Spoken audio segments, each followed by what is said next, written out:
Got it. Go ahead, James. Awesome. You can go ahead and share your screen again, Beth. All right, everyone. Well, good evening and welcome, I should say, to our first official Trailhead Community Town Hall meeting. That has a good ring to it. I'm not exactly sure why. It just sounds right. Trailhead Town Hall. I wanted to go over, I'm kind of taking over the opening remarks here due to Beth's voice, but the message is going to be the same as Beth would have said, just from a different messenger. First and foremost, we care about everyone being so eager and willing to want to participate within the community in various ways and to show up how you guys are showing up. I want to do a few different things here to start off this call. Number one is tell you guys what this call is exactly about and what we hope to achieve over the next course of a little bit of time here together, and then also just lay some ground rules because there could be up to 50 people throughout the course of this call joining, and to get everyone from talking over each other, we have a few Zoom town hall ground rules just so we can appropriately answer everyone's questions and get all the information from different people, and then just go line by line. There's a lot of initiatives going on, as you guys know. This project's been in the works for over a decade, and it's almost game time. Game time being the doors are about to open and people are about to move in, and a lot of exciting things are happening. As we approach game time, and I'm the guy that likes to speak in sports analogies, so I apologize in advance. A lot of questions start to be asked, a lot of things start to arise, anxiety starts to fill. There's excitement, there's anxiousness, there's an array of emotion. And as the executive committee, our goal and purpose is to make sure that we're being transparent with everyone that's involved in the community and that we are conveying the right information. The last thing we want to do is have misinformation out there and then you believe something that may or may not be true, which is the importance of transparency. I know many of you guys on this call. For those of you that don't know me, my name is James Harper. I'm the Director of Development at Trailhead Community. I've been involved in the organization now for 7 years. I've done various different things and have seen this evolve to where it's at today, which again is why I think it's so important that we're all on the same page with all of the initiatives that are moving forward. So going to the town hall ground rules throughout the course of this agenda, you guys might have questions that arise. There will be time for Q&A and some open discussion at the end. But while we're going through the list of items, if a question arises, what I respectfully ask is that you go ahead and put your question in the chat box. The reason that's important is we have a new lovely team member, Jeans, here. She is documenting all those questions. So no question will go unheard, unread, and unanswered. That's really the purpose of this town hall. But just for sake of our organization and appropriate documentation, please put any questions before the open Q&A or discussion in the chat box so we can be sure to document that and answer it as such. The other thing is, and this kind of goes into the second point, the trailhead principles and recommitment, is I want to really emphasize, guys, uh, the executive committee, which is Beth, Barb, and myself, our recommitment to transparency, engagement. Obviously, we really are big on equality, inclusion, safety, and independence. And I think that's what really makes up um, the DNA of this community. And I just want to convey on the executives committee's behalf that we're always committed to these principles, especially the purpose of this meeting, the principle of transparency, which is why we're gathering here today. If you guys hear two crazy kids in the background, I'm sorry. I'm rolling solo tonight as a dad. and I have a 6 and a 3-year-old that are passionate about the Ninja Turtles. So you guys are just gonna have to deal with me here. So welcome to Trailhead community. But with that being said, I think it's really important that we always revisit our principles and what we're founded upon, which is belief, equality, inclusion, safety, and independence.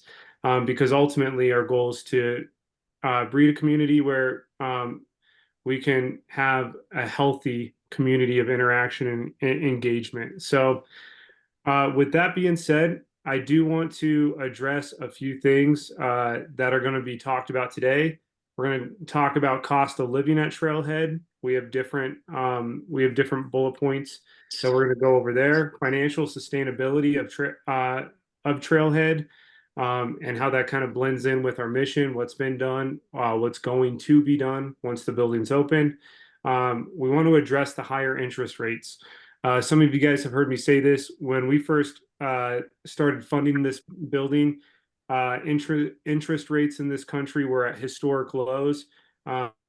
As all of you guys know, that changed pretty drastically. So that obviously changes the reality of the financial situation for a lot of people trying to be a part of this community. So we want to address the higher interest rates. We're also going to talk about managing housing costs for the residents. We have some ideas and some things we'd like to speak about there. And then the last part, like I said, we're going to leave it open for a Q&A session, and then have some closing remarks. The people you're going to be hearing from today, this potentially might be the most to hear from me. I'll be talking on a few points at the end. Obviously, you're going to hear from the one and only, which many of you guys know, Barb Ziegler, who founded this entire organization, and she's been involved in every detail, every step of the way. You guys will hear from Beth Brooks, although due to limited voice, we're going to see how much she can power through. But Beth has been a key player for the last 4 or 5 years, working side by side with Barb and myself, and again, multiple aspects of this project. And last and certainly not least, really glad to be working with this gentleman, Daniel Hansen, our real estate agent, which is dealing with all the real estate transaction side of things, trying to figure out the financing with the landscape of how it is today. Daniel Hansen will be presenting some things as well. So again, last but not least, as questions arise, please put them in the chat box. They will be documented. That is important not just for the executive committee's sake, but for the organization's sake. This is recorded, so this can be archival knowledge. So 10 years from now, we can laugh and look back and see how young we were. So it's really important that you guys put those in the chat box. And then when open discussion happens, I just ask that you guys, there's a little icon here. I think it says reactions, where you can raise your digital hand, or I just did a clap. Do something of that sort so we can call on people, so we're not interrupting, so on and so forth. So with that being said, I'm actually going to be Beth, I'm so sorry. I believe I'm actually going to be passing it to you right now. Yeah, that's okay. Thank you, James. So sorry, guys, I'm a little bit hoarse, so I'm going to try to power through this. What I'm talking about is the cost of living at Trailhead. So I'm going to share my screen. We have, as you guys know, I've been with the organization for 5 years. I've done a ton of research in that time into other communities that are trying to do anything in this housing space for adults with disabilities. I've researched them, I've gone and visited them, I've talked to them, and I compiled a list just as a frame of reference of some of the data that I've collected. So I'm going to share that with you now. These are the organizations. Can everybody see my screen right now? Okay. So these are the organizations that I felt were the most relevant to talk about. They've been up and running for a while. They have a historical record of doing really good things, and they have services that they provide for people with disabilities. They provide housing. And as you can see, some of them also provide things like transportation and food, etc. So I don't want to go through these line by line, but you can see a commonality between all of them, which is the price per month for a resident to live there. And some of these prices don't include any food. Some of these prices are like if you look at Rainbow Acres, that's a ranch that has 12 homes. Each individual gets a private bedroom, but it's shared bathrooms. And there's some in here that's a Luna Azul is a purchase model. You can pay $500,000 to buy a house in a little community that's all people with disabilities, and then you have to pay for all your services on top of that. So this is what it would cost to get those wraparound services included in your residential model. Trailhead has elected to do separated concierge staff, and then you can bring in your services a la carte through your waiver if you need them, versus charging these higher numbers right out the gate. So that's a comparison I wanted to share with you.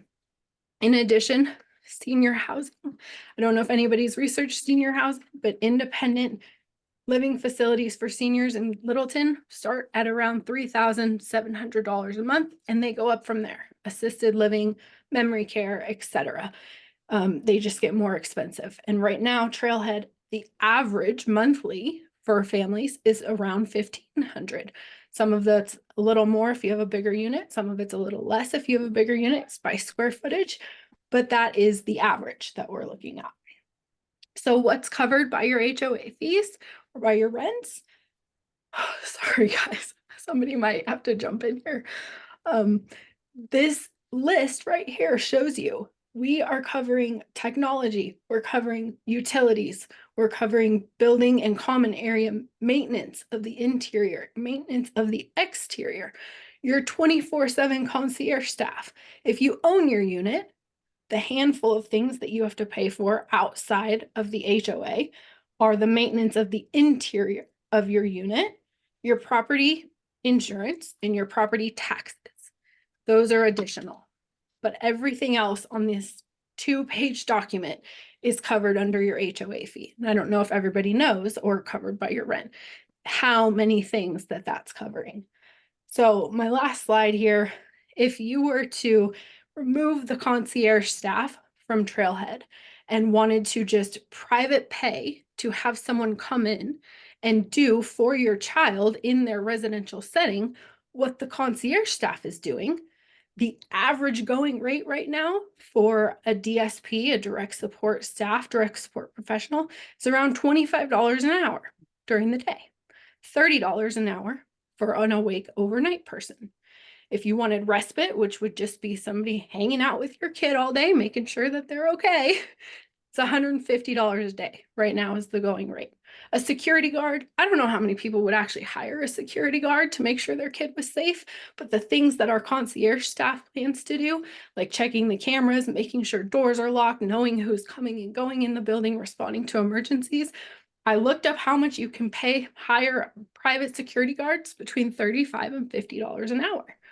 Cooks and wait staff, we're going to have our concierge staff, we're going to have our kitchen staff, and some of our residents help prepare 3 meals a day. If you wanted to hire cooks and waiters, $18 an hour. Activity coordinator, same thing, $35 an hour. That's part of what the concierge staff is going to be doing. So in addition to all the other things that are covered by your monthly fees, you're also getting concierge services. And then we have the average bills in Colorado. I'm going to stop talking now and have Daniel jump in here because he did all of that research. Go ahead, Daniel. Thanks, Beth. Yeah, good information on the private pay. So I compiled a list of average utilities. These are utilities that we're all used to paying, obviously, on our own independently. And I've had a couple of conversations recently with folks who, when we kind of break down these costs, I encourage people to do, napkin math. Go look at your bills that you're paying at your house and kind of in your head add up what you're used to paying month over month. People are obviously surprised at the cost of utilities nowadays. We know that they're going up. So I did a little exercise and, between me just looking at the MLS, I'm obviously on there all of the time. I see listings, I see HOAs, I deal with them all of the time. But outside of just my work and my real estate business, outside of Trailhead, I hopped online, did some Google searching, and all of these utility bills that you see here, these are Colorado specific. I really tried to make sure that I was using information and using data that pertained to multifamily attached housing. So what you see here is a lot of aggregate data that I found from various data sources regarding condos and apartments. And you go through this, and like I said, I encourage you all to think about what you're paying for Excel, what you're paying for your Wi-Fi provider. If you do have an HOA, what all is included in that HOA and what you're paying monthly. HOAs seem to be one of those things that constantly go up. A lot of times I see HOAs rise, and I don't necessarily see services rise at the same rate. I know that I just listed a condo in Thornton for a family friend, and the HOA fee is $425 a month. And I was talking to them about that. They're not terribly pleased with the HOA because they don't feel like it provides anything. There's not a community pool. We all know the Trailhead doesn't provide one of those. But I just encourage people to kind of keep these bills in mind, because part of the benefit that we think of living at Trailhead and part of the benefit of our HOA model is that these utilities are all covered in that HOA bill. And I know that there's obviously an economy of scale that comes with some of these things. For instance, for an interior condo unit, your gas and your electric might not be as high as a single family home because it doesn't have exterior walls. There's a lot of communal spaces, stuff like that. But this is a list that I wanted folks to add up in their head and take stock of the dollar amount that we're all used to paying anyways. And one of the objections that I've had with folks who have been interested in purchasing at Trailhead that I continue to talk to various real estate agents about, and just interested parties in general, is we could remove these utilities from the HOA fee, and you could be left with more of a traditional fee. Obviously, that would still include the concierge staffing for Trailhead, but we could remove this dollar amount and it'd be a more palatable HOA fee, but you'd still be paying these utilities either way. Like, this money is still getting deducted from checking accounts. So for a variety of reasons, we decided to go to a single pay system. And this is just an exercise in breaking down the costs, getting people to really think about all of the utilities that we're used to paying and what is included in the HOA. And you're left with, you deduct this average dollar amount here, you're left with, $400 or $500 in an HOA fee. And that for us does include that staffing component. Beth just went through all these private pay services. You all are more intimately aware than I am of what some of these private pay services are for our loved ones. And so the concierge staffing plus the HOA management fee plus this utility fee, that's really the breakdown of how we get into the pricing that we have on HOA. So we thought this was a good chart to show so people can kind of visualize, do that napkin math. And I've just had conversations where people kind of go, oh yeah, wow, there is a lot of value here. We might be underselling the value here. So that's this exercise.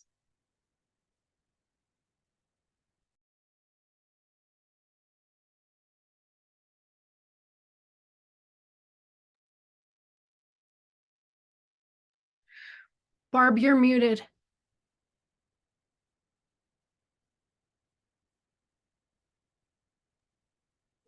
Okay. Thank you. I want to come back and address the concierge costs in a moment, but first I'd like to step back and take a little higher level view so that you can kind of understand the structure of who's doing what companies exist to make all this happen. At the moment, today, and for the next few months, the nonprofit called Stepping Stone Communities owns the building, or will when the builder turns it over to us, hopefully in July. And basically makes the decisions about getting it open, getting it occupied, and running it until, per declarations, condominium declarations, declare that the unit is ready to be, or the building is ready to be turned over to the HOA. Somewhere between now and when it's turned over to the HOA, Trailhead Community, which is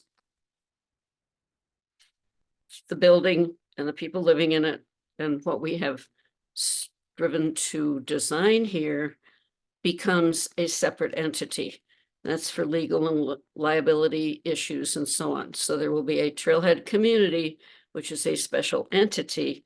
And at that point, the nonprofit basically becomes just a nonprofit. That becomes important later, so keep that thought in mind. Trailhead, the nonprofit is retaining ownership per contract of 20 of the rental units. That contract is with CHAFA, the Colorado Housing and Finance Authority, who will dictate the maximum rent that can be charged on those 20 units. So with the CHAFA restrictions, those units become affordable housing. And that term is thrown around. You can find a lot of places. As a senior, I can tell you, 10 years ago, when I was on my own, I thought I might be moving into a senior community. I went and looked at some of those communities, and there are a number who call themselves affordable, but as the numbers that Beth showed you, if 4,000 a month is affordable, I guess they are, but not for people like me. So those 20 units will be rent restricted for 15 years under CHAFA's authority, and they will be owned by Stepping Stone Support Center, the nonprofit, and managed by. Management of those units, leasing of them, all of that budgeting is part of the nonprofit. It's a completely separate deal, and I will show you some of the numbers for those, so those of you who are going to be renting can understand how your rents have been computed. But the significance there is that the nonprofit is the owner actually of 21 units. 20 of them are CHAFA units. The other one is not rent restricted. And as such, has 21 votes in the HOA because each unit has one vote. So just so that you kind of understand how the governing structure will be operated. Like most HOAs, a board will be elected regularly and meetings will be held regularly, and we are bound by a lot of state laws. So the actual workings of the HOA will look a lot like other HOAs. The difference is this. 10 years ago, when we first started talking about this, and I see 3 or 4 faces who were at some of those early meetings, we didn't get together to talk about building an apartment building. We got together to talk about building homes for our adult children with developmental disabilities. And at that time, the state was telling us, those of us who asked the state, where are our kids supposed to live when we're gone? Very real question that many of us here in this room today are dealing with. And the answer was, well, they'll go live in an apartment over at Dakota Ridge or Falling Waters or any of these apartment complexes around here. We'll just scatter them around town. Some of us tried that. Some of us arranged for our kids to move into apartments and or condos. And in almost every case, we brought our kids back home within a couple of years. There were different reasons, level of care needed, level of socialization, safety. I can tell you stories. You don't want to hear them. We needed more. We needed more than an apartment building. We needed homes for our kids. So we began talking about what would that look like. And there were many, many, many hundreds of hours of meetings. And decisions were made about how we could create that safe environment.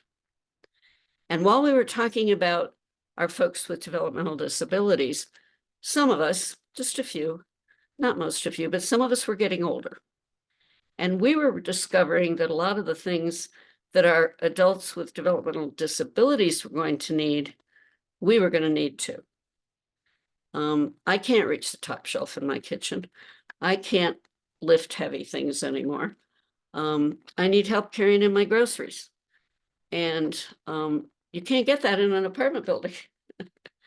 And so we began to realize that we didn't have to put our kids, nor did we want to put these adults into a building where it was all adults with developmental disabilities. That felt like an institution. And we realized that the housing crisis went far beyond the IDD community. And we began talking about what's today called a neurodiverse population in the building. And that's why some of you are here today.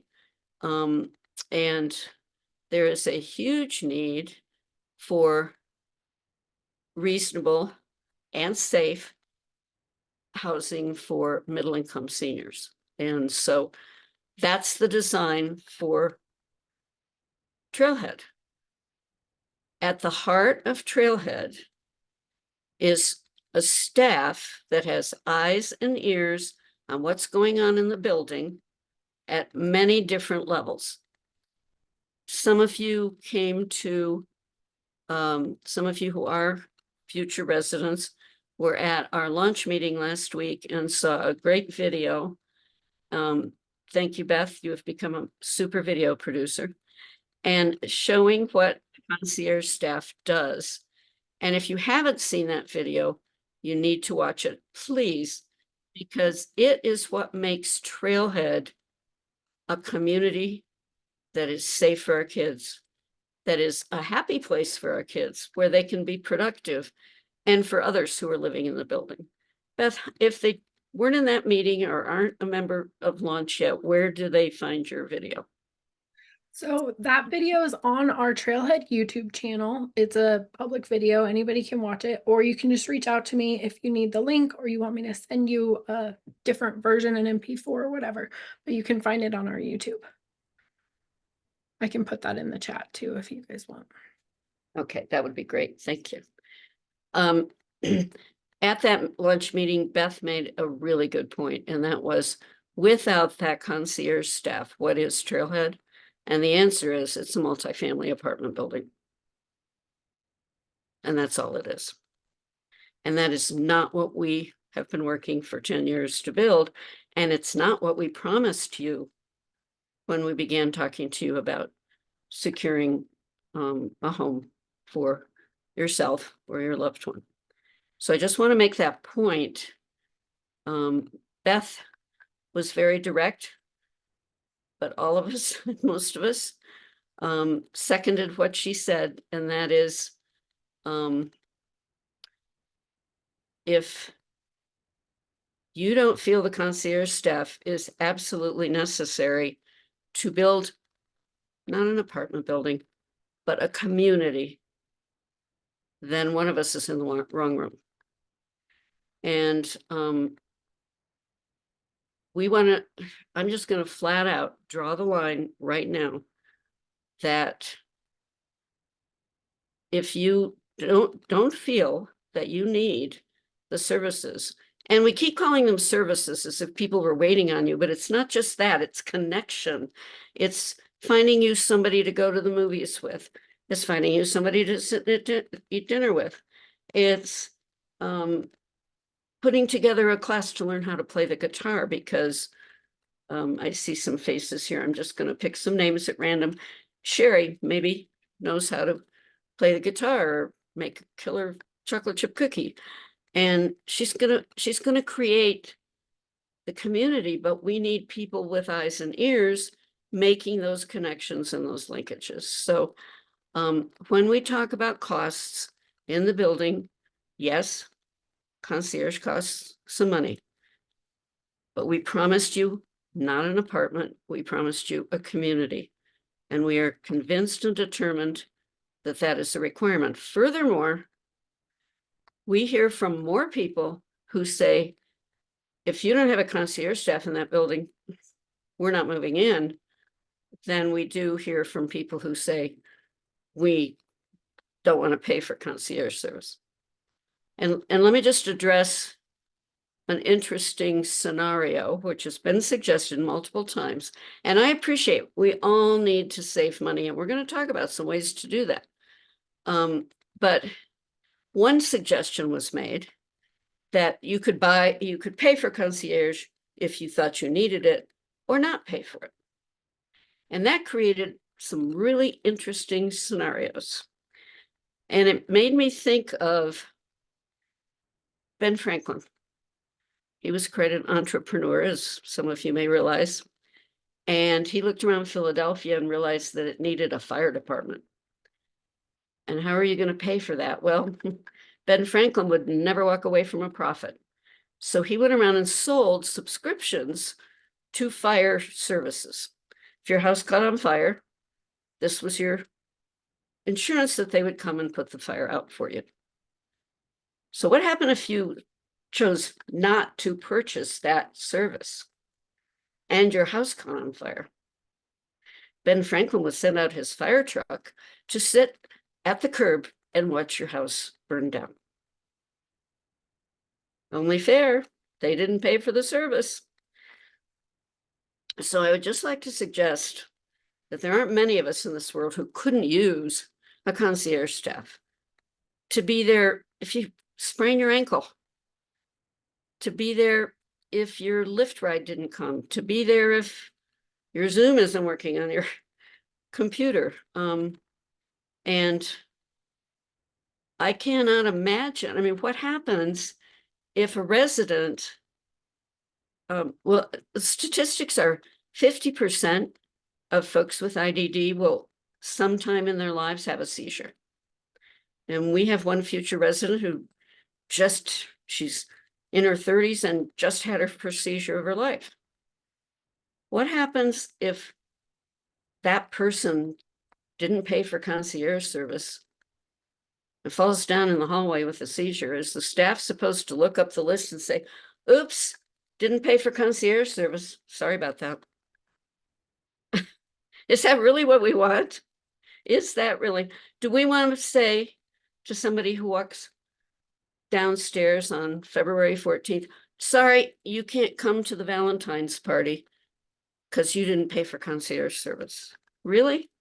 That's not who we are. That is not who Trailhead is. And I think I speak for the foundational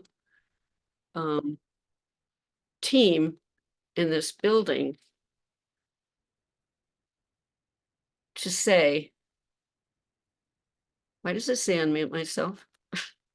Does somebody mute me? I'm No, just, we can still hear you. okay. You're good. You can hear me? Okay. That there's a line drawn in the sand. There will be a concierge staff. Will we work to save money and keep costs down? Yes. You know, there's one of our advantages over those plain old apartment buildings and a lot of the senior centers is nobody's taking a profit. Another big advantage is the project itself, at least long-term, won't have debt. So that will keep costs down. And we're going to go through some other things that will keep them down. We're on the side of low cost, but we will not walk away from the mission, which is the reason that Trailhead is here, and that building that is behind Beth is getting built today. I'm sorry if I got a little preachy, but I feel rather strongly about this. Okay, we've had a question, and it's a legitimate one. Some of you have lived in projects with HOAs where all of a sudden there was a special assessment. There were extra expenses, and that is definitely something we want to avoid. That's just not going to work for most of us. How do you avoid special assessments? Well, we can't give you 100% guarantee. I mean, things happen, but you can prepare for those things. And we have, you'll see when we look at the HOA budget, a very healthy reserve fund that starts from day one and builds up over the years. And that's really usually where special assessments come from. I read data that 82% of major special assessments in HOAs, I see some nods from Margie, because she knows, come from poor management on the part of the HOA, where they spent the reserves on unnecessary things or decided that they'd lower HOA costs by not collecting reserves. And that's what gets you into trouble. And the trailhead design, the management budget, and the declarations are all constructed to prevent that from happening. So, you know, and we have a very good warranty on the building, and we have very good insurance. So on all of the construction. So that really isn't something you need to worry about today. And Daniel, when you get back on, if you want to address more, you know more about that even than I do. So another question that's been asked is, what if all the units aren't sold on the day we move in? Well, first of all, there's not going to be a day we move in. There is no way we're moving 80 people into that building in one day. So we will be moving in stages. You know, we have 50% IDD, that's 40 units. We have every reason to expect that there will be 40 people moving into those units as soon as they're available. The neurotypical sales are more difficult. That is true, because the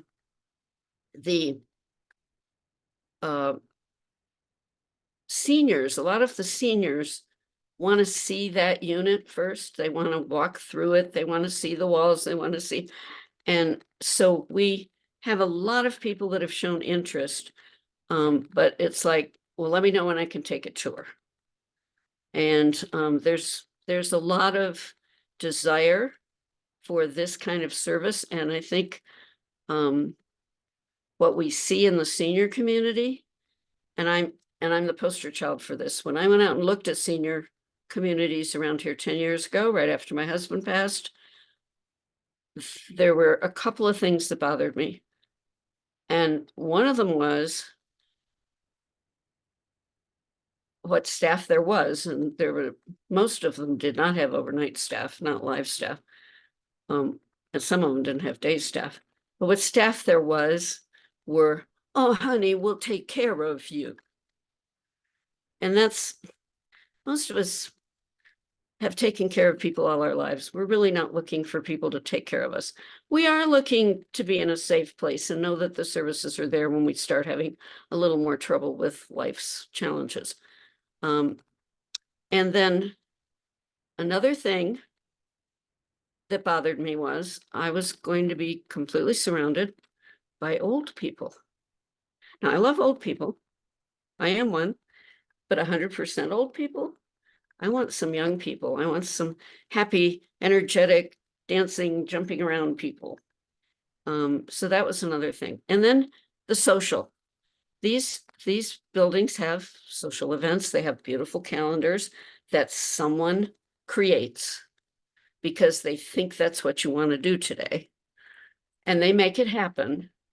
And you are the recipient of their services. And once again, you're not contributing. Nobody asks you to help.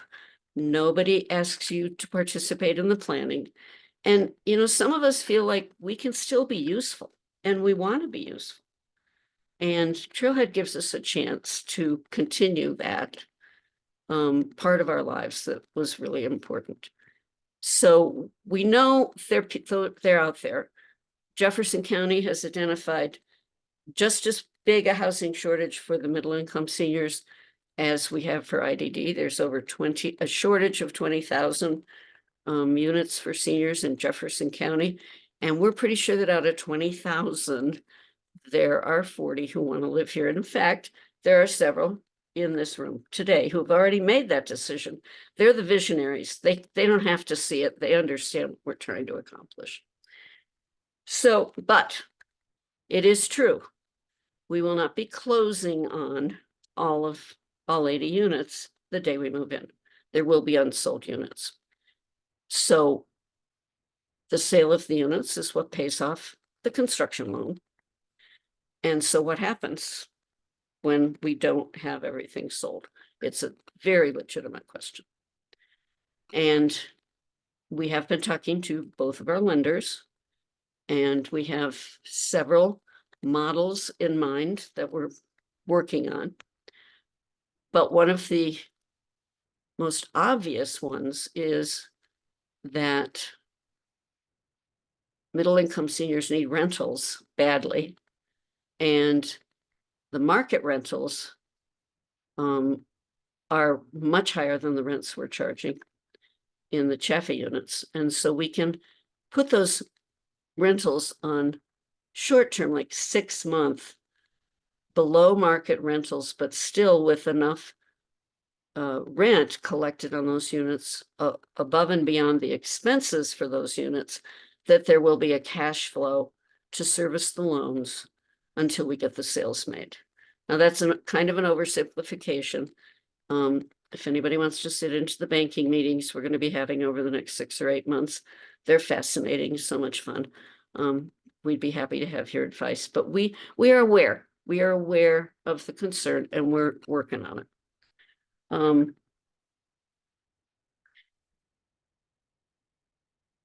So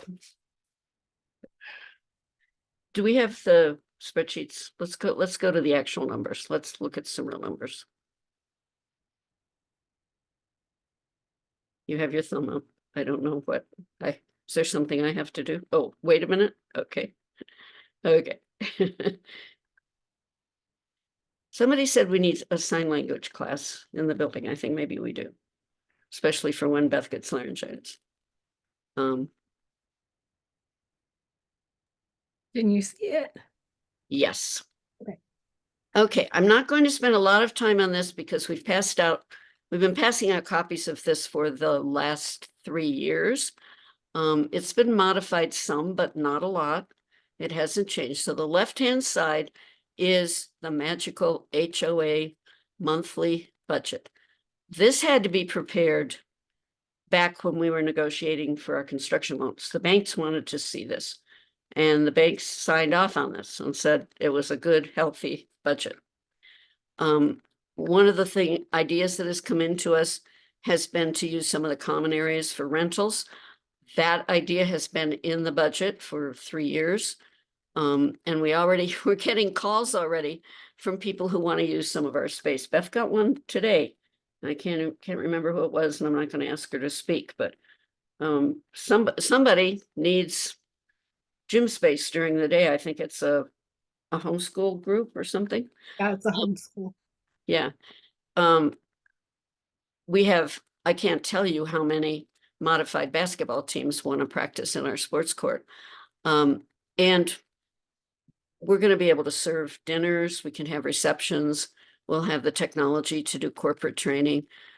So one of our principles when we do budgets is figure the income low and the expenses high.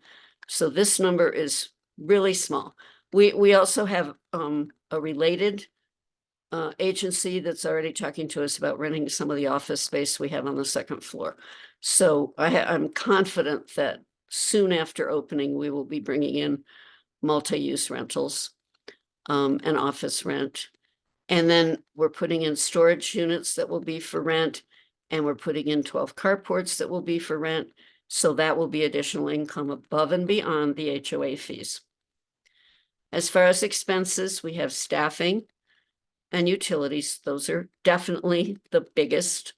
And we can have a whole separate meeting if you want to talk about how many warm bodies you need. But trust me, we have done much analysis, much talking to other residents projects in other states that have tried to do this.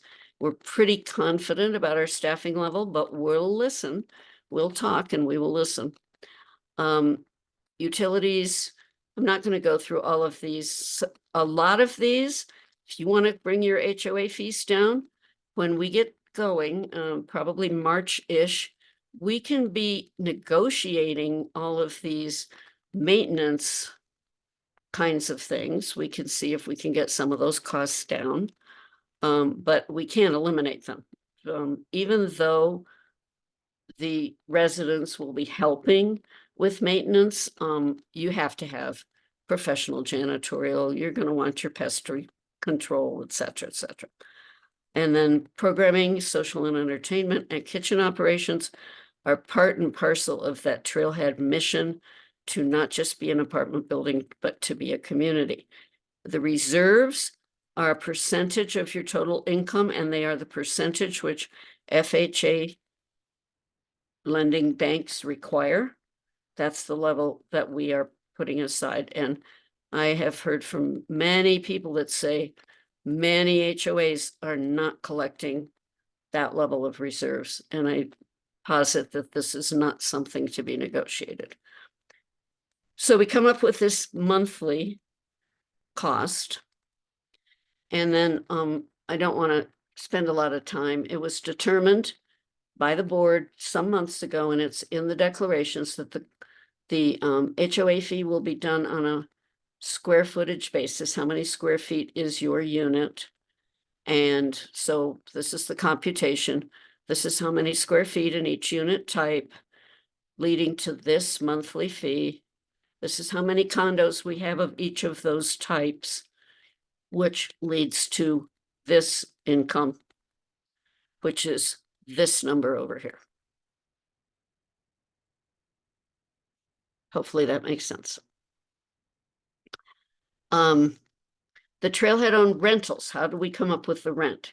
Well, let's start down here in the lower right-hand corner. This is CHFA of their rent limits. We have to have, I don't understand it, but we have to have, of the 20 units, 19 have to be at the income of the person living there has to be 60% of the median income in our area. The median income in our area is hovering around $100,000. So that's not too hard to beat.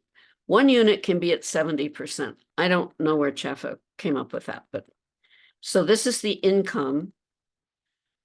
This was based on the AMI at the time we negotiated. This has gone up in the last couple of years. And given the CHF, these percentages, these are the rents that we can charge. Those that make 60%, this is what we can charge. Those that make that person that makes the 70%, this is what we can charge.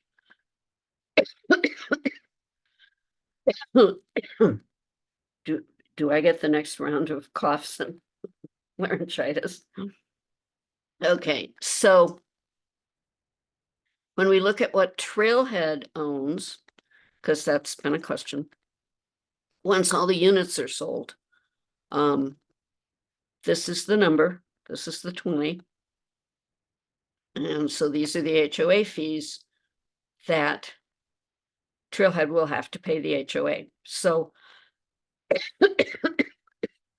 no one is subsidizing the renters.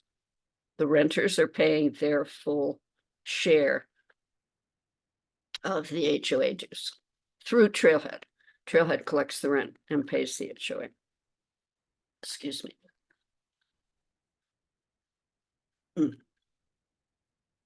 So can Trailhead stay solvent doing that? Once all of the rentals are occupied now, so we know that Trailhead can handle this. And this is what Trailhead will spend. The dues that go to HOA, that's this number. A little allowance for vacancies. When somebody moves out, you'll have some time you're not collecting rent. Property tax, condo insurance, same thing the condo owners have to pay. A reserve, because Trailhead will have to do the maintenance inside those condos. And somebody to manage all of this, leasing, tenants, fair housing laws, collecting rents, paying bills, etc. So this is all totally separate. It's funded by the rents that Stepping Stone Communities owns.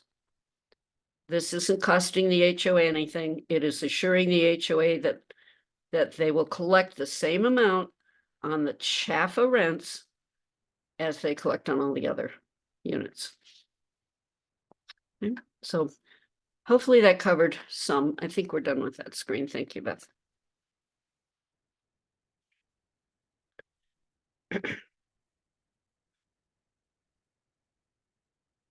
Okay, sorry, I have to check my outline here. I'm going to circle back. And I can't wait to respond to some of these questions in the chat box. Some good questions, some good concerns. Can't cover everything in a presentation. I'm going to rest my voice now and turn this over to Daniel, who has some messages for those people who are purchasing their units. Go ahead, Daniel. Yep. And Beth, just some tracking here. This is mortgage stuff, right? That's what I'm jumping into here. Okay, cool. Yeah, so I have been obviously fielding questions about concerns over rising mortgage rates. It's no surprise I don't have any control over those.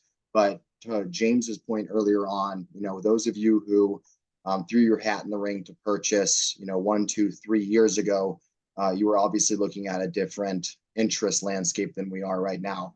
I'll start kind of high level and then I'll get into some details here. So I have been working with a couple of ladies at Cornerstone Lending now for going on 2 years. Looped them in. The idea all along was to connect with some lenders, hopefully have some preferred lenders that offer various incentives to go with them for your financing, whether that's covering some of the closing costs, whatever special programs they have. Working with lenders to figure out how can we pass along, the most savings and incentivize buyers to go with specific lenders. So I've been working with Cornerstone. We have a little bit of a cart before the horse issue right now, and this is something that you all are well aware of. Condo documents and declarations have not been finalized. Those are documents that kind of get set in stone. They do affect the financing landscape. Lenders do want to see an attached housing like this.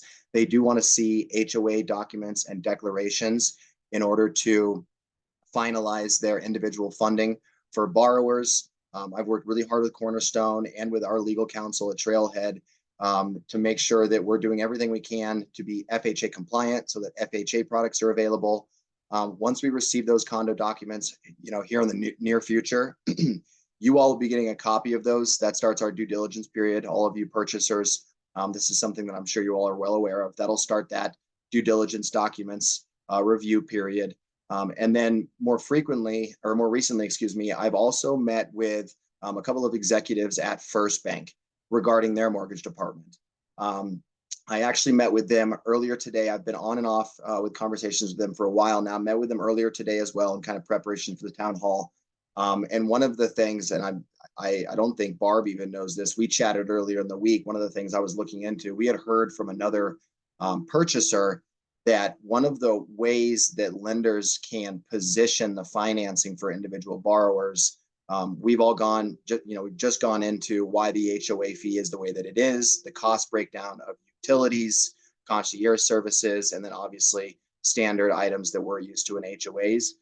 I spoke with executives at First Bank today and posed this question and got a really great response out of them, which is, if we're able to itemize expenses in our total HOA fee, i.e., what are utilities going to cost, what is concierge staffing going to cost, and what is our true HOA fee that's applying specifically towards the management of the building, they can actually deduct a lot of those expenses from the HOA fee so that they're running their HOA fee financing based off of only expenses pertaining specifically to that. So all of those utility expenses, those averages that I went through earlier, whatever we land on at Trailhead and whatever itemized figures we come up with that are, on a per unit basis, we're going to be able to, and lenders will be able to deduct those utilities from the overall HOA fee, effectively lowering that so that your affordability and your ability to be approved for financing obviously goes up. So that's great news. Secondarily, and I spoke to Douglas about this about a week or two ago. He's one of our purchasers. I had a really great conversation with him about this. And he posed this question. And after he posed it, I thought this is something that I absolutely need to highlight in this town hall, which is all borrowers, all purchasers, you all are more than welcome to go secure your financing with whoever you would like to, whichever lender you would like to. If you have a specific mortgage broker that you've been working with, that shops products and goes to different underwriters, you can certainly still go with whoever you would, you choose to. The work I've been doing with Cornerstone and with First Bank is to try to figure out if there are any specific products, or if we can put together a financing product for Trailhead specifically that might cover some closing costs, or like I said earlier, give a lender incentive that covers some costs up front, so that they're incentivizing you to use their financing.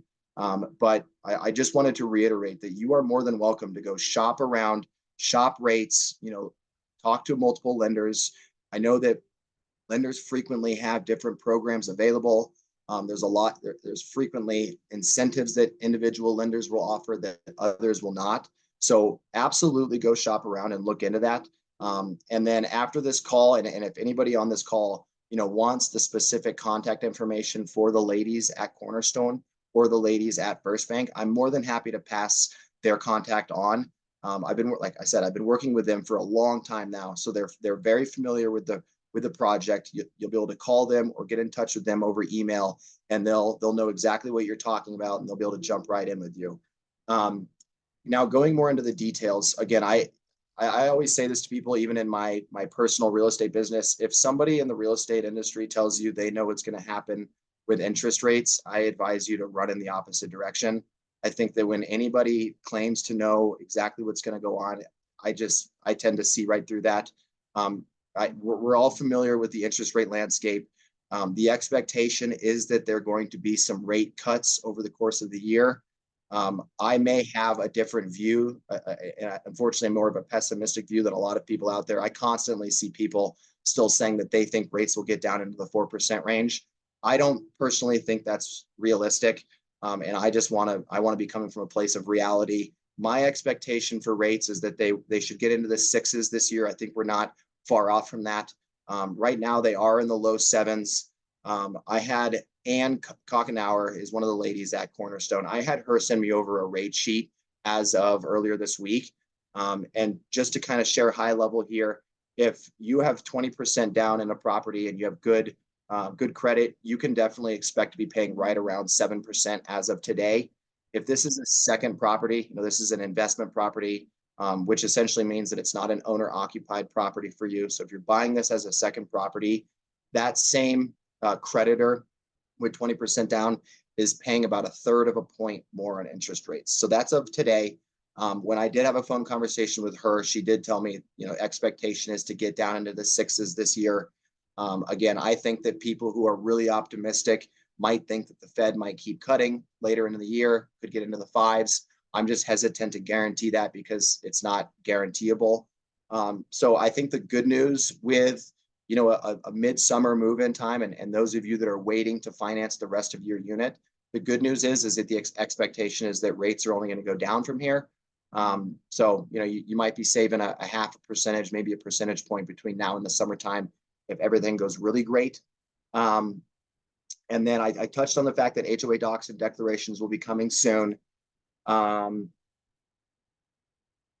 yeah, my biggest takeaway from the past couple of days from talking with lenders was really that component of the HOA and deducting some of those non-essential HOA items, non-essential being utilities and the concierge that we're spending. Those are items that can be deducted from the overall HOA to increase affordability, hopefully get financing available for more folks. So again, I want to be optimistic about the interest rate landscape because I do think that things are going to come down.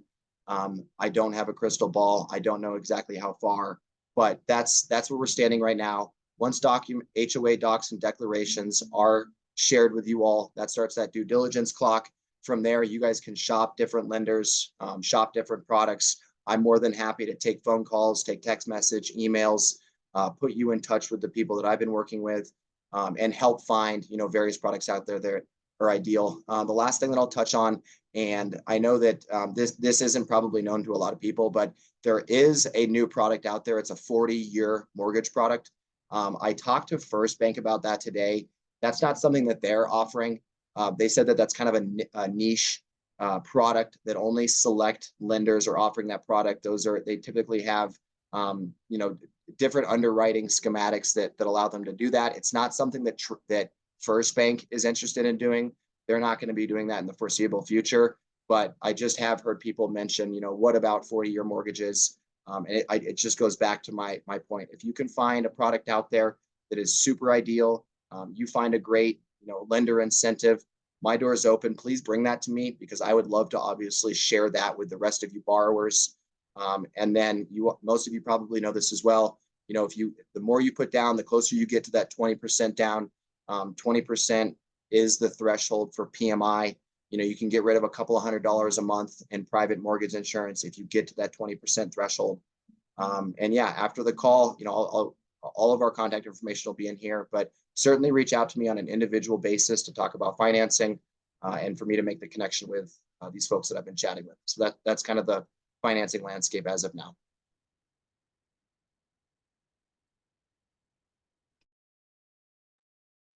It's back to you, Barb. You're muted.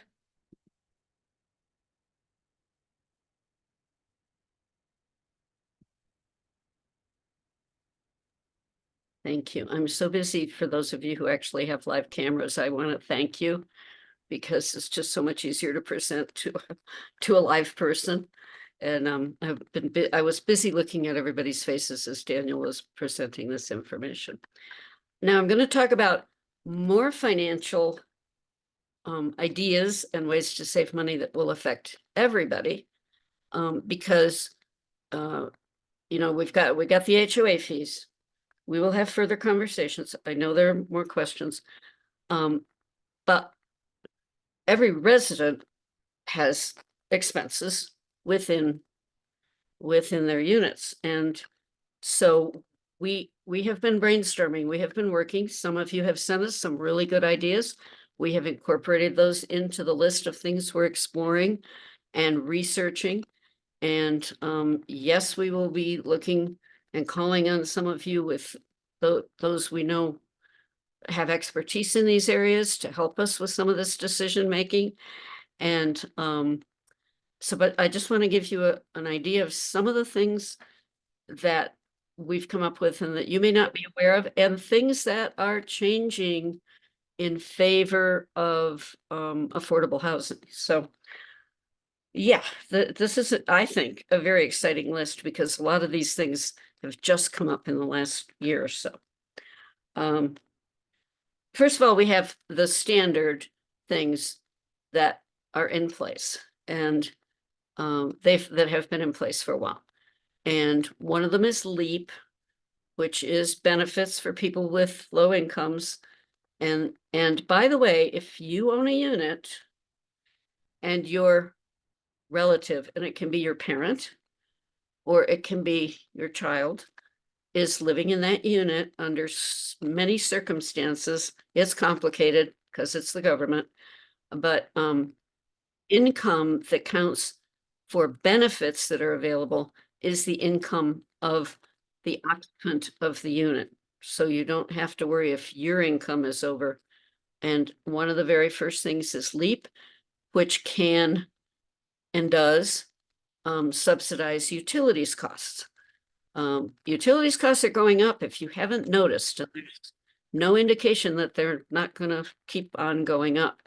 And if you got a LEAP award, they will give you a check that can be turned over to Trailhead as part of the HOA, or turned over to your landlord as part of the rent, because the utilities are included in those things. So there's one way to cut down on your individual's costs. We have been telling parents, some people are very resistant to this, please get your kids, or plan when you move in to get your kids on SNAP, formerly known as food stamps. Virtually, if anybody living on a Social Security award or a disability check probably qualifies for SNAP. And it's, I know my family was one of those proud, we will never take government money for anything. But now I'm looking down this long tunnel of my daughter being here after I'm gone, and she's still gonna have to eat. And so she will have food stamps when she moves in. We are working, no promises, but I'm telling you, we're doing everything we can. We are working with the state and the county to get Trailhead meals qualified to be paid for by SNAP.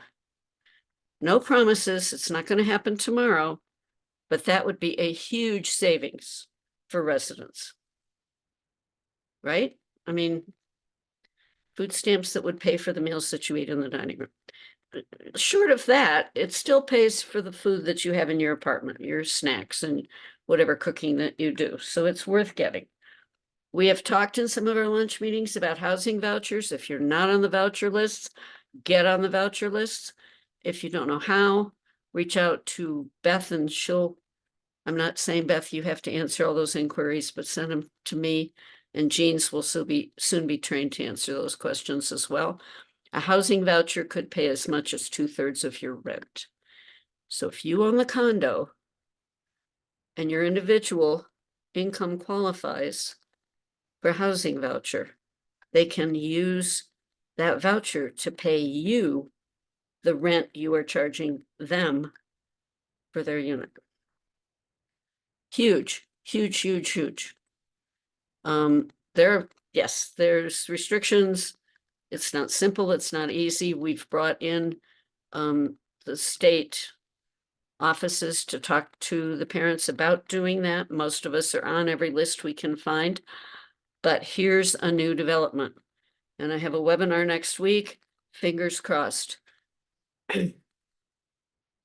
CHFA, Colorado Finance and Housing Authority, who through their division COLA hands out those vouchers in umpteen different ways, has been talking to HCPF, which is state Medicaid bureaucracy, rules and regulations.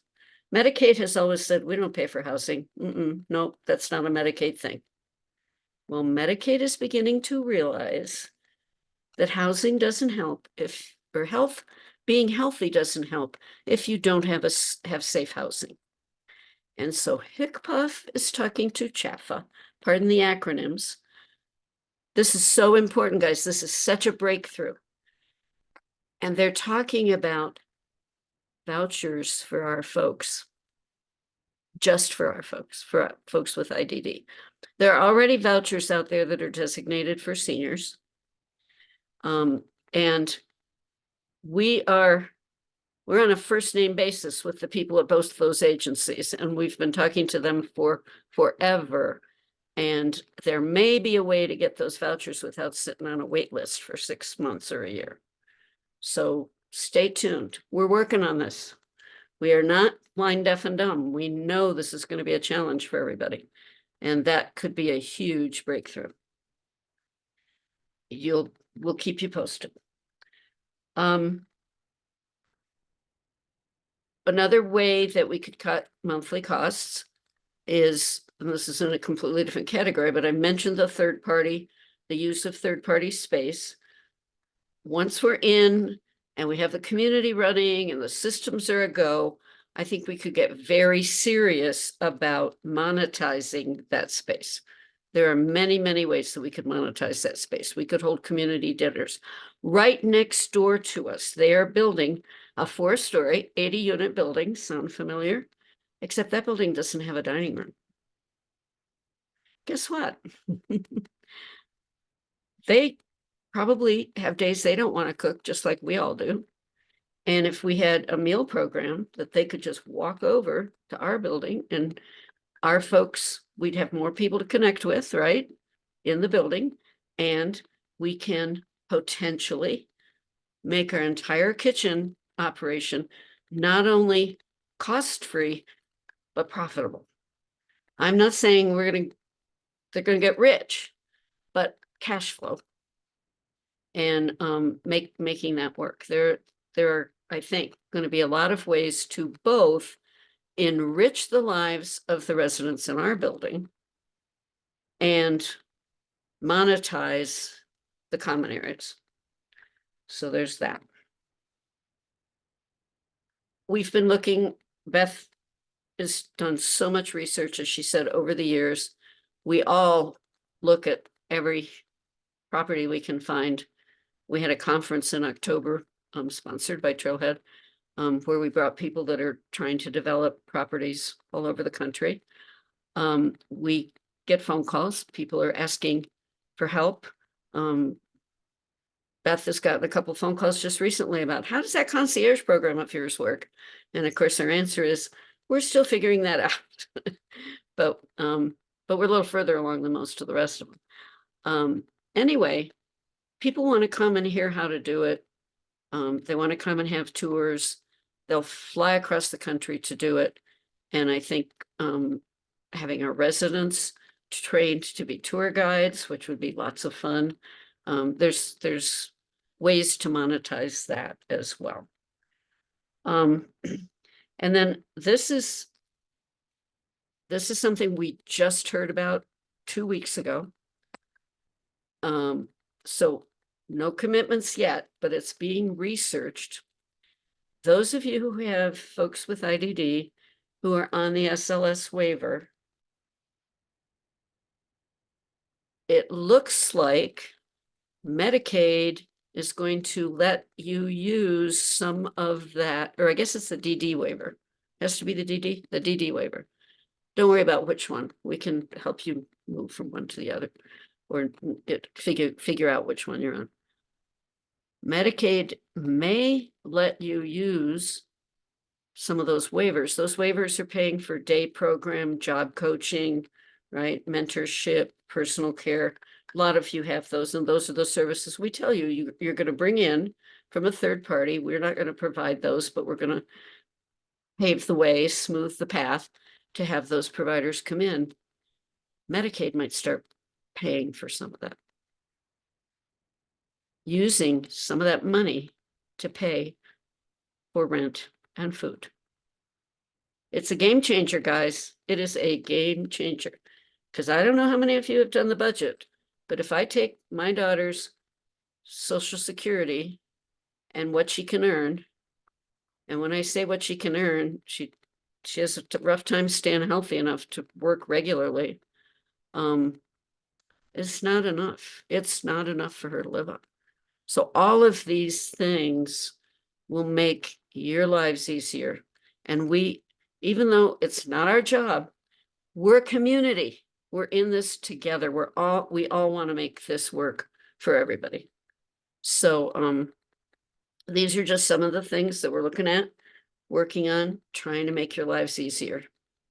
If you haven't already, you should explore. If you're purchasing, make sure, if you haven't owned rental property before, there are tax benefits. And in the past, it's been hard to use those if you're renting to a family member.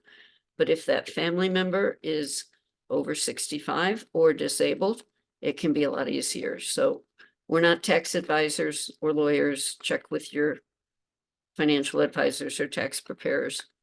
But that's something to look into too. That can offset some of those costs. So not promising that these things will manifest, but we're watching them.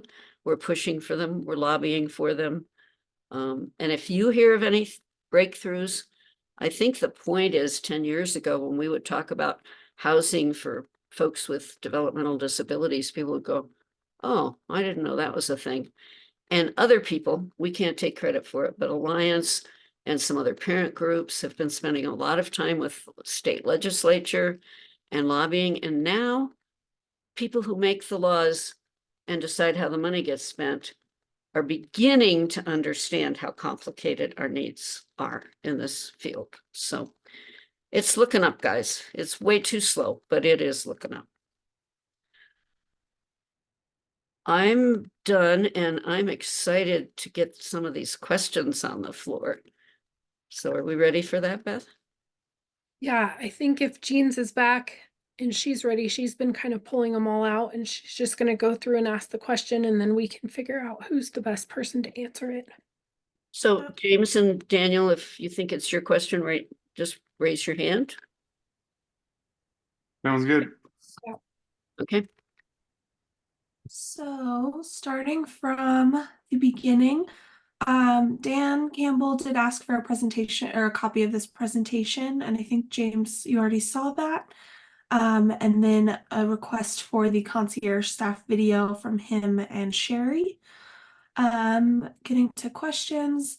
First one we had was Lila and Kelly asked, aren't many of the services Beth discussed as part of the concierge services covered by DD or SLS waivers, respite, etc.? I can take that one if you want. Yes, obviously those services are covered by the waiver. Not everybody has enough services for in their waiver, once they receive the services that they need with their personal care or whatever, to also add in respite or other additional services. We're talking 24/7 concierge. And I was making a side-by-side comparison how much it would cost you outside of your waiver to backfill in all of the things that the concierge services are doing. And our seniors don't have waivers, and they are also going to have access to the same concierge staff. So that was sort of maybe lost in translation when I was showing that graph of what those things would cost outside of your waiver if you had to private pay for them. It'd be way more than what you're paying for them as the concierge at Trailhead. Does that answer the question? Okay. I don't know if they're here, so you can move on to the next one, Jeans. So just gonna highlight something that Sherry put in there. Sherry Joy said that under Colorado condo insurance, there's a special assessment insurance. That is like a $1 per 10,000. Look that up. But James chimed in and said that that was called loss adjustment insurance. So some good information if anyone wants to look into that. Yeah, let me just chime in real fast. It's called loss assessment. I might have put adjustment. It's I recommend everyone at who's going to be living in Trailhead look into this. It's loss assessment HO6 Colorado policy. I know that because I'm the president of two other HOAs. I like to torture myself. It's one of the best investments you can make from an insurance standpoint. This protects you for special assessments. For instance, I have a $5,500 special assessment at one of my rental properties coming up March 1st. Thankfully, because I pay $28 per year for this policy for this house, instead of having to pay $5,500 out of pocket, I'm paying $450 of my deductible. Insurance takes care of the rest of that. So that is available through all major providers. Highly recommend, and get the max coverage you can get. Okay, Great. and as a follow-up to the last question, there is one here. If you could define respite. Respite. Define respite. Yes. I can talk to that. We have 2 units that will be furnished as hotel rooms, and they're available for rent for guests of residents in case they have an out-of-town visitor, or people who have their loved one living at home with them, but they need to go on a cruise. And so we will have their loved one move into a respite room, and we will treat them as part of our community until they get back. That's how I understand respite.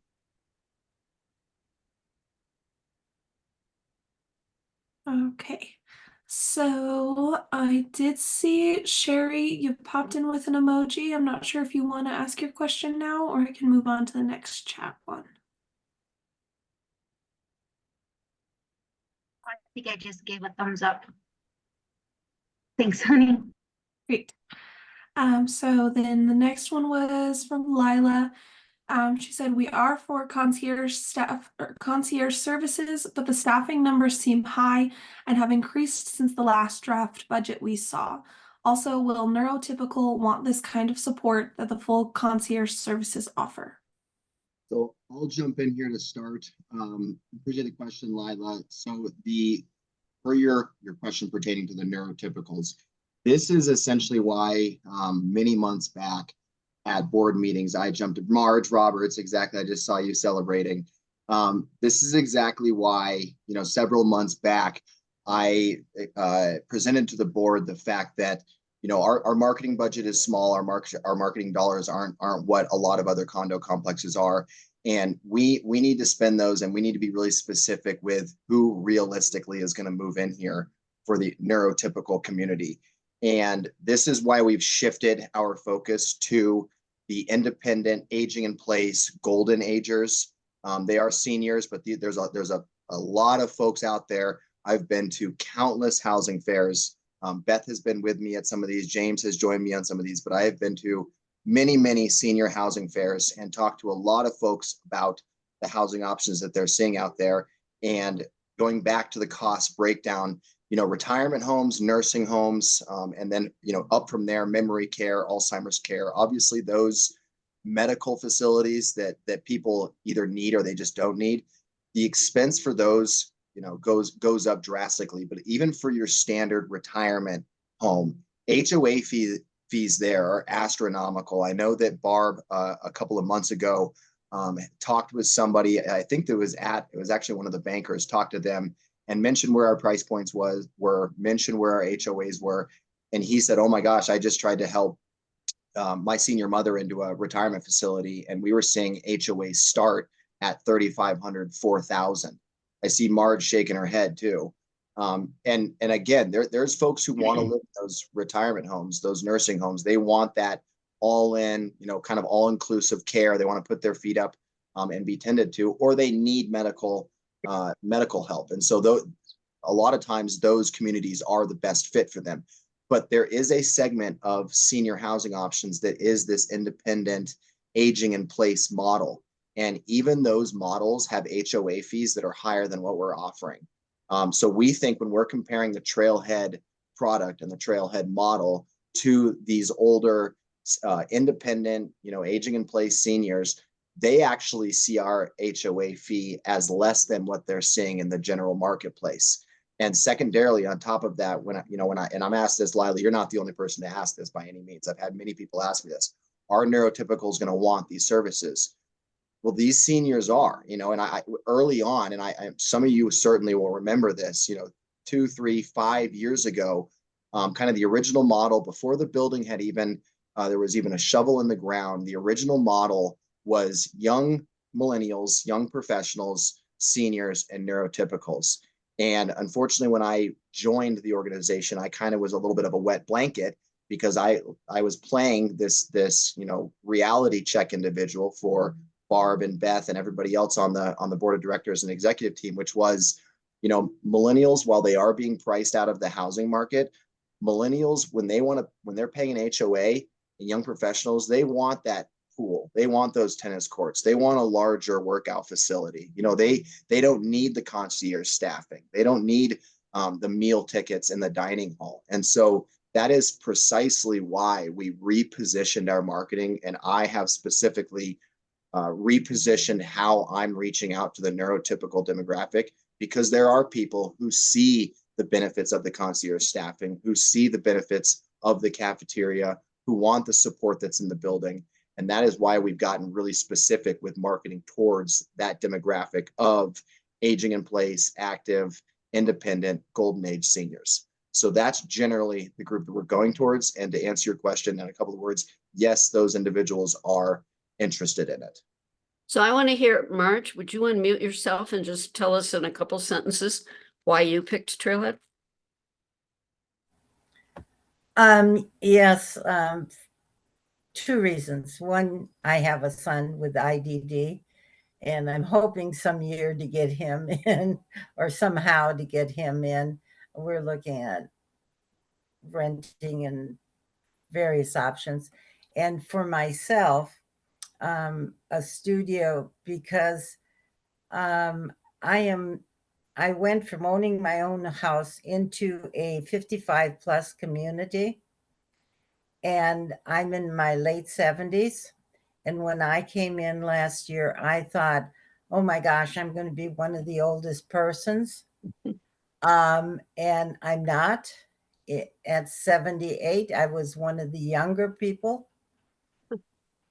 A lot of these communities are pretty close to being assisted living. They're just having people move in that really need more services, and are not very independent. And the cost. The cost is yours is not out of a line with what we're having to pay extra every month, or within the basic rate. I think you told me you were a little bored there too. Yeah, I laugh when you talk about going in. The corporate office in Kentucky mandates the activities that are going to be like. Let's see, one of them was learning how to golf, and and as I said, our average age where I'm living right now is around high 80s to 90. We have 100-year-old people here. Hmm. And some of them are very, can take care of themselves. But there's a lot of people that, you know, need more than what concierge services. And it's our whole aging population. And unfortunately, some facilities like where I'm living are taking people that probably should be at the next stage, because I would say over 50% have some early forms of dementia. Well, and we're not doing that. Thank you, Marge. I appreciate your comments. Thank you so much. One more thing too, just to come back. We actually have Barb and myself have tomorrow night with another senior. I was contacted and they're interested in purchasing. And they found us off of the MLS. So I've also fielded some questions from folks, asking about activity on the MLS. How is the general market responding to our price points, what we're offering, etc. And I do have MLS listings built out for all remaining units. I have one built out for each floor plan. There are a variety of units available left for most floor plans. So just to kind of save on time, I built out one per on the MLS. I got called from a real estate agent last week who said adult son is making the decision, wants his mother moving in state, being closer to him. They heard about you through their network. I saw this on the MLS. I've read through all of the material. This looks like a great model. They're really excited. And when I talked to the agent further, I kind of asked him, what's most appealing about Trailhead for the adult children making decisions for mom. And they said, mom is super active and independent, but she's lacking community. She lives by herself right now. She's out of state and she doesn't have a lot of friends. She wants to be closer to her adult children, but she's really lacking community and she wants to be a part of something bigger than just finding a condo complex somewhere. And so when they found Trailhead, the light kind of went off and was like, wonderful. A senior mother who doesn't have any medical condition, she can totally live on her own, is going to be closer to adult children, and she gets to be around our loved ones and be a part of something bigger than just a standard condo complex. So as we get closer, and I don't want to jump all over the board here, but I also heard Barb field some reasons why the neurotypical sales cycle has been a bit more delayed earlier on in the call. One of the other primary reasons that this is a delayed sales cycle is, as most of you know better than I do, I don't have children with the IDD. Most of you know this model was kind of the once in a lifetime opportunity for you to secure an answer for your loved one long term. And so even before the building was built, before dirt was moved, and the spot was quite literally a cucumber patch, you all were willing to take the risk and deposit funds and buy a unit because this was an answer long-term for you. Well, for seniors and for other neurotypicals, they do have various options. And they understand for a lot of these folks, the proceeds from the sale of where they're living now or getting out from their current lease is the answer to where they move next.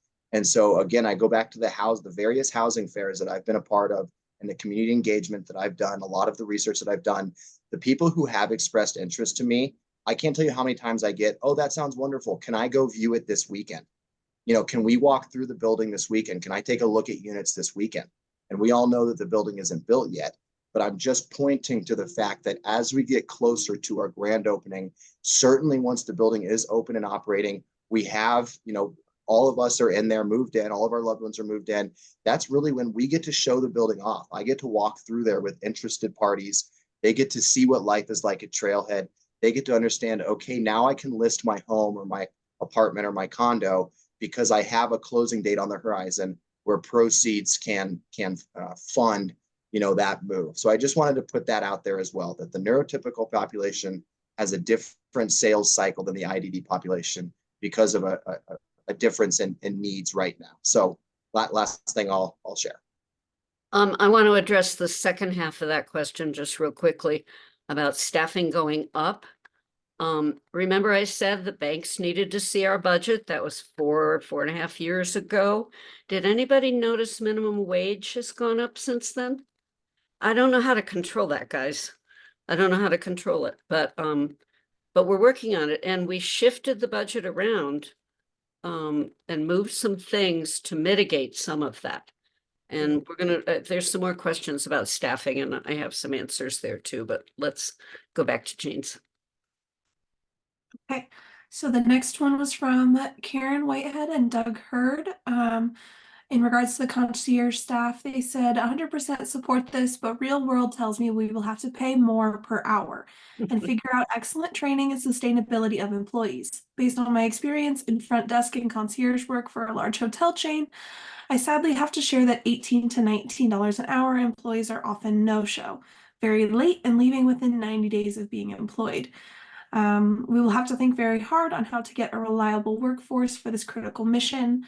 And then Dan also kind of chimed in for support on that with a personal experience of his daughter Kayla will be living at Trailhead, making $18.50 per hour at Panera. The turnover is unbelievably high, and they cannot keep people for $19 an hour.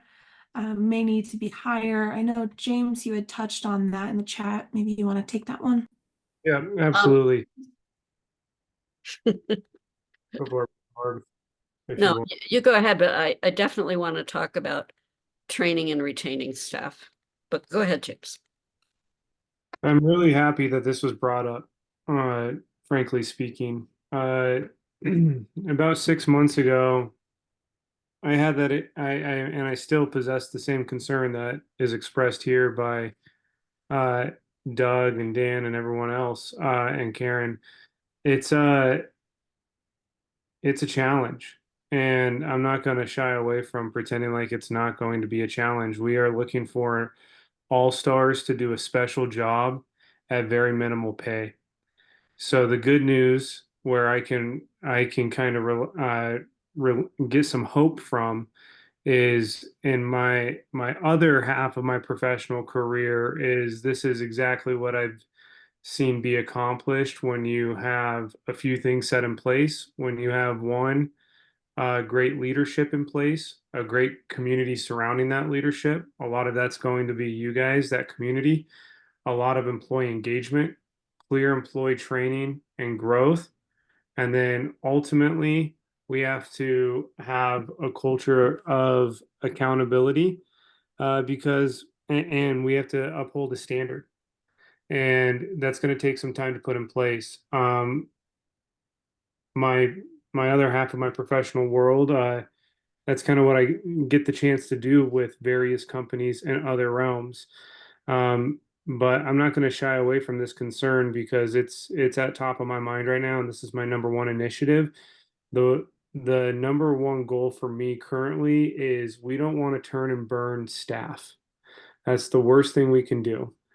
The good news, based on the history of this community, is we've been able to retain engagement from supporters, from donors, from volunteers, from contractors at little to no pay due to mission. And mission alone is very strong, but that cannot be everything. We have to have a sustainable training program for the people we bring in these doors.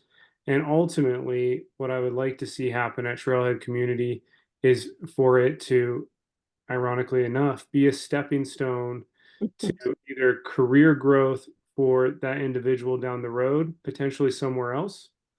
And I know some people disagree when I say that out loud, or within the building itself.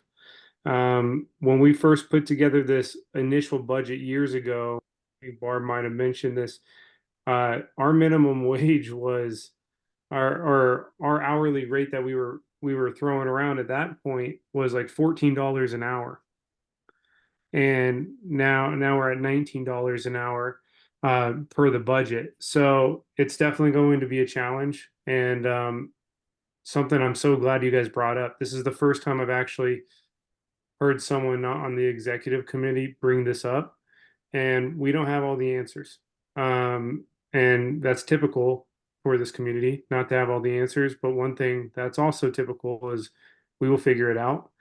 And I don't have the right solution on this call. So I am open to all feedback and thoughts on that. Doug, I'd love to get with you after this call and another time, because it's going to take a group effort to create that employee culture. I just did a couple of great pointing out the culture, and providers in this community are amazing people. Some of you have them coming into your own homes right now. And we have people from that community coming and asking us what these jobs are going to be like. But just a couple of factoids, I guess. One is training is an issue, and it's in the budget, and it's going to be fairly inexpensive because we have a sister agency who trains folks who work with special needs and with assistance and being helpers all the time. They have an amazing training program that they're sharing with us, and everybody will go through that. When we say we'll have 3 people during day and 2 people in the evening and 1 person at night, that doesn't mean we have 6 people. I think there will be a lot of 4-hour shifts. I think a lot of college students will be interested in those, and older people, and people who, just want a fun job where they can be members of a community. Now, I know that's the Pollyanna version, and I'm grateful to James for having the balancing side. But it's try to move out of the full-time living wage employee model, because no, we can't provide that with this. But also the fact that we probably will have a lot of part-time people means they need more management, right? For scheduling and supervision and all of that. And that is one thing that has changed in the HOA, but we found the money elsewhere. We move stuff around. That's what you do with budgets. And it's not costing more, but we did determine that we need a manager and an assistant manager managing this stuff. And then there's, and then there's the culture piece that we can do some concrete things with, like free meals, let them do their laundry when they're in the building, things that, don't cost us anything, but make the job more palatable. So, but it needs work for sure. But we figured out harder things, like how to raise $23 million to build the building. So I think we can figure this out with your help. Let's get Doug and Karen. Can I just say that I would very much like to help this, because it's something that I have just spent the last 7 months or more involved with on front desk and concierge, and I've seen the reality of the challenge.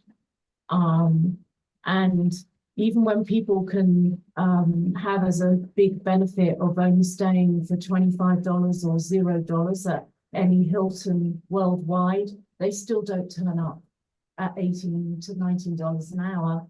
But I think there are some solutions, and I'd love to help with this further. So I hope that I can help with the HOA in terms of figuring out this concierge piece, because I really want it to work, but I know it's a really challenging space from my own experience. Jeans, I just heard a volunteer for the parent committee to work on this. I'm making a note. Put it Yep. on your list. I wanted to make sure that's Karen Whitehead, right? Correct. Yes, it is. Okay. Karen All Whitehead. right. I've got you in there. I will be reaching out soon once we've got that all tailored out. Okay, great. All right, so on to our next point.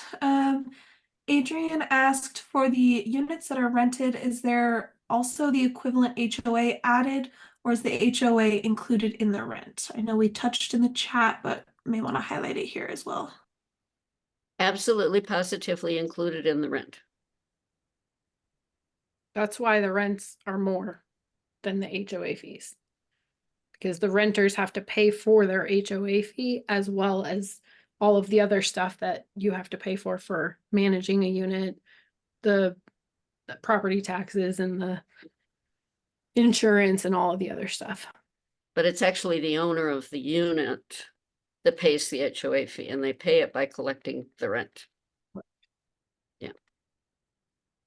Okay, so then we had another question about concierge staff. What is the staffing plan for concierge? I think Beth said 2 people for 16 hours per day, 1 person for 8 hours a day. I think Barb, you had touched on that. Yeah, I mean, we haven't set up shift schedules yet. When most of the people are in the building, we'd like to have 3 people there. When a lot of people are out on jobs, we'd like to have 2. And then what we do, I think the only shift we know, or we think we know, is 7 p.m., 11 p.m. to 7 a.m. is the overnight live staff at the front desk. So it's, and it'll be fluid. We'll start with something and find out we need more one place and fewer someplace else. I mean, it's going to be organically developing. And Barb, I don't know if you mentioned this, but with Stepping Stone Support Center, they're very interested in having some of their staff who are on their payroll, who are doing in-home services for some of the residents that go to Stepping Stone, to come and hang out in our building and be organic concierge staff that Trailhead's not even paying, that Stepping Stone is paying, in between doing an hour of personal care with somebody in their unit, and then they do mentorship a few hours later with somebody, and they're going to stay hanging out at Trailhead, offering some of those concierge type services that you guys are going to get complimentary on behalf of them. And they're all trained and qualified and background checked, like just like everybody we're going to hire. So that's another benefit, and they'll be right next door soon. Okay. So to the next question from Mary. Well, I think we touched on this as well. The HOA seems to have gone up from the beginning. Will it go up anymore? How will it be decided when it needs to go up more? So, does anybody have a crystal ball? The things it increased slightly over 5 years. It's increased very little. But the increases were to face the reality of higher energy costs over the last 5 years and higher labor costs. To my knowledge, those are the only 2 things that went up. And, we found ways to mitigate some of that. But, we just went through and are in a period of major inflation. How can they not go up? If anybody has that magic wand, I'd love to see it.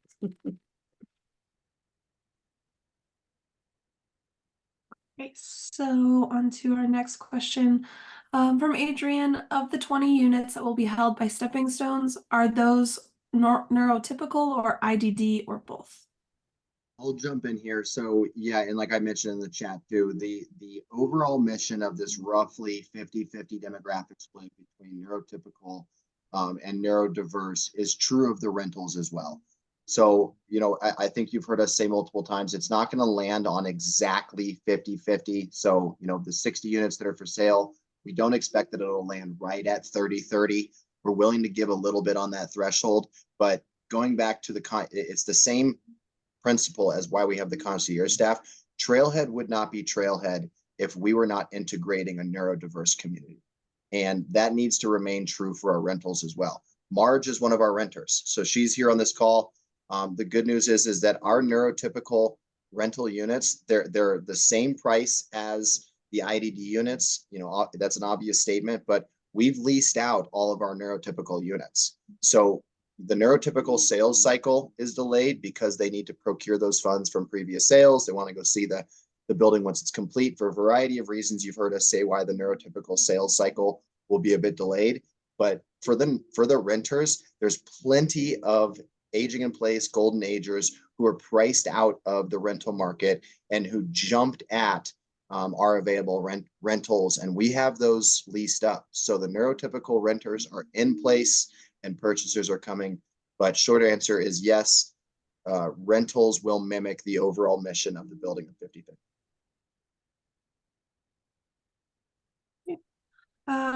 To the next question, are any meals included? Do we have average pricing for meal plan? I know there was a bit of conversation in the chat. Some clarity I think would be appreciated. You want me to answer that, Beth? Yeah, you can. So we don't know yet. We're still working on that. Guess what? Food prices are going up too. Our goal is and always has been to include at least 6 meals with your rent or your HOA fee, whichever you're paying, at no extra cost. Because we're a community and we want you to come down to the dining room and get to know your neighbors and have dinner with them or lunch or breakfast or whatever. So it is our hope and my belief that we can pull that off. But most of the meals will be an extra charge. I would expect, and this is where we're going to need a very robust volunteer committee. This might be one of your most active committees that you manage, James. We got to figure this out, but let me tell you some of the factors we've thought about. Probably for residents, meal ticket kinds of things, so discounted if, and we have some residents who don't cook at all, so they will be eating most of their meals. The price will absolutely, if I have to go rob a bank, those meals will stay way under a market value. I'm thinking $4 or $5 for a dinner, max.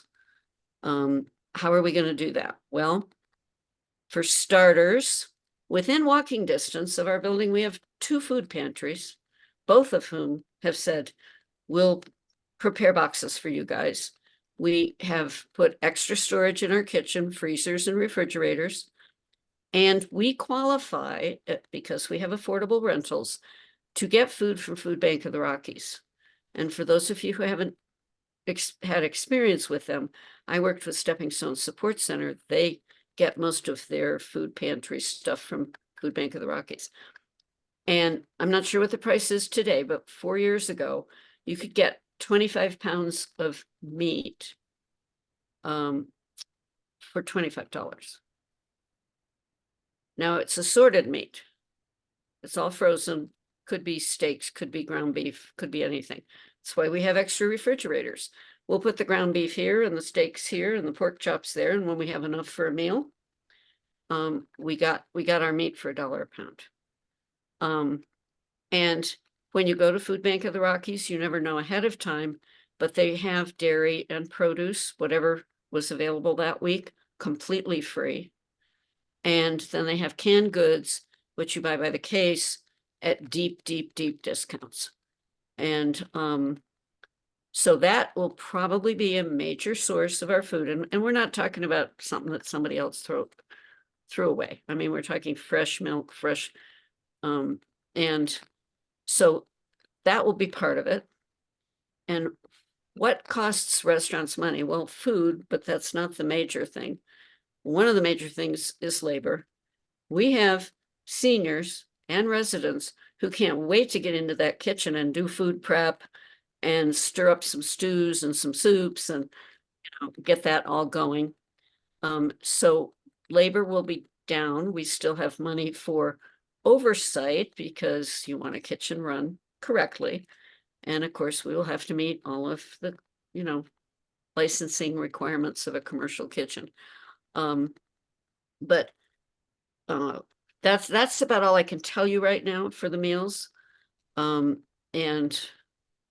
the other thing that takes restaurant costs up is profit, and we're not trying to make a profit. We just want to, make it. First of all, we want to make it pay for itself, make the kitchen pay for itself. And then when we have our system down and we know what we're doing, we can invite those 80 people living right next door to come and have dinner. We can invite the staff at the 2 nearby churches to come have lunch in our dining room. And, I think, and we are licensed for that, by the way, we're to serve to the general public, not as a full restaurant, but as a cafe. So, we can get really creative in that kitchen, and the meals, will be very reasonable. Barb, But I there's a can't- question in the chat. Was it 6 meals per week or per month? And you said 6 meals. Yeah, so the free ones, I'm thinking it's gonna depend on the budget and how clever we get and everything, but a minimum, I'd like to see of 6 a month. Okay. That would be the minimum. But Follow-up question, would there be an opt-out option for the meals to lower the monthly HOA costs? well, then we start talking about, are we a community or aren't we? If we have residents who never come down and meet their neighbors in the dining room, we're losing a piece of community, I think. I think it would be a great loss at very little financial gain. I mean, if those 6 meals cost us $3 a piece, what if $18 a month per unit per person? I mean, that I'd like to chime in here too, Barb. On piggybacking on the question, there's an opt-out. you're cutting out, Daniel. Can you get closer to your mic or something? So I want to piggyback on this answer here because this concept of opting out to lower HOA fees, I just want us to conceptualize the fallout of what that means. Not only does it, get away from a little bit of the community incentive that Barb is talking about, but if some of us opt out of whether it's concierge staffing, whether it's the meal service, whether it's Wi-Fi, whatever it is, if people, opted out of some of these things, that doesn't mean that the overall cost of the building goes down either. You just offload those expenses to the other owners and other renters in the building.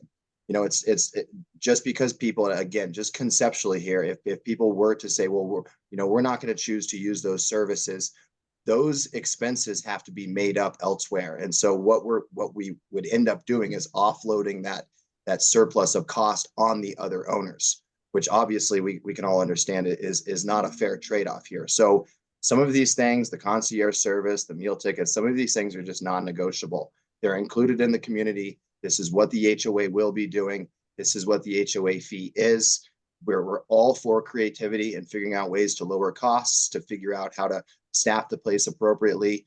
But this idea of opting out of certain things as on an individual basis, not only does it not work for the community, but it just doesn't work for the overall sustainability of the building on a financial level. We just offload those costs to other people. And I'll add one other component to that, having spent hours speaking with fair housing attorneys, we cannot treat certain people in the community differently than others. Meaning if something is offered to people with IDD, it must also be offered to neurotypical and vice versa. We can't say because you have disabilities, this is something you do have to pay or you don't have to pay. And because you don't need this service, you don't have to pay for it. We have to knock it in hot water with fair housing, which I am not interested in going up against them. We have to treat everybody equally and everybody has to have the same access to all of the same things that we offer. Okay, well, with that, that brings us to the last point that I had that I caught from the chat. Not a question, although I do think it would still be important to address. This came when Barbie were discussing another 80 unit property coming in using or purchasing from our cafe, our kitchen. Um, Somebody said, love the creativity to monetize and appreciate the energy. Let's be mindful of how much we will jeopardize our own community and home feeling. I would absolutely agree. We have to keep a balance for sure. But one of the big challenges for seniors and for folks with DD is getting out into the community and meeting new people and having new experiences.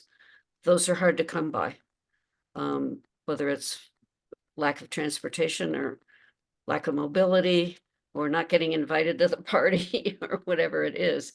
And so we would have to weigh. Certainly, we don't want our common areas rented out 24/7 to where the residents don't get to use them. And I have imagined, and I'm sorry if I'm being vague, but we've been dreaming this for 10 years. And now we're going to find out what works and what doesn't. And one of the things is that a group that, if somebody wants to do a yoga class, would they offer that class to our residents? I happen to know a gem and mineral club that's looking for meeting space. Would they allow our residents to come to those meetings? So I think it's going to be more enrichment than it is a negative. But I would really love to hear other people weigh in on that. I also think that's an important role and an important reason why we have the concierge staff, right? Like they are going to be those first responders, those gatekeepers of the community, those people who are making sure that if somebody's coming into our community from the outside to participate in something, that they're also acting and behaving in a manner that's supportive to all the residents who live there. If you didn't have concierge staff and you were just inviting a bunch of people to come hang out in your building with your kids with DD, I feel like that would be a little bit concerning. So yes, let's keep an eye on the culture and let's empower those concierge staff to help keep our residents safe in that way as well. Very good point. And that concludes everything we had sent in the chat. We want to continue to hear your concerns and ideas. We have a saying at the launch: when you have a concern or see something you think needs to be changed, we lead with, how can I help? Not, why are you doing that? But how can I help? And I heard that a couple times tonight and it warmed my heart. Thank you for those who use those words.